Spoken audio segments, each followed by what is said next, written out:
ભાગવત કથા પૂજ્ય શ્રી રમેશભાઈ ઓઝા પૂજ્ય ભાઈશ્રીના વ્યાસાસને આયોજન કરવામાં આવ્યું છે, જેમાં 21 જેવા યજમાનો પણ આ કથાનો અમૂલ્ય લાભ લીધો છે અને સહભાગી થયા છે.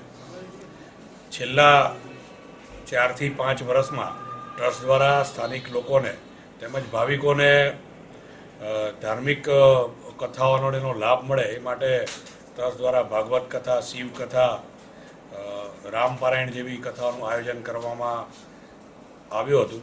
આ વર્ષે પૂજ્ય ભાઈશ્રીના શ્રીમુખે લોકોને શ્રીમદ ભાગવતનો લાભ મળે તે માટેનું આયોજન કરવામાં આવ્યું છે.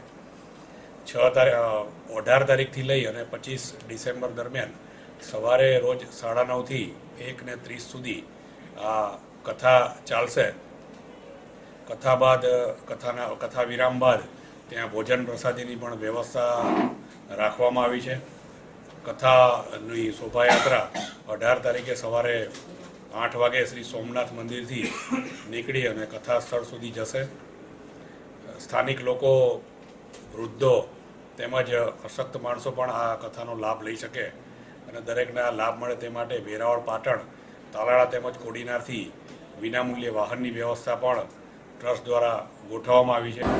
एक तरफ द्वारका में भगवान द्वारकानाथ हरि विराजते हैं, दूसरी ओर सोमनाथ में भगवान शंकर विराजते हैं.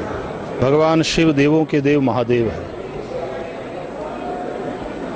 समग्र भारतवर्ष में सौराष्ट्र से लेकर के आसाम पर्यंत और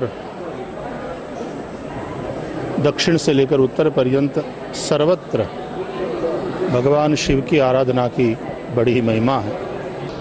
यहाँ सोमनाथ ट्रस्ट के द्वारा 8 दिवसीय श्रीमद् भागवत ज्ञान यज्ञ का आयोजन हो रहा है.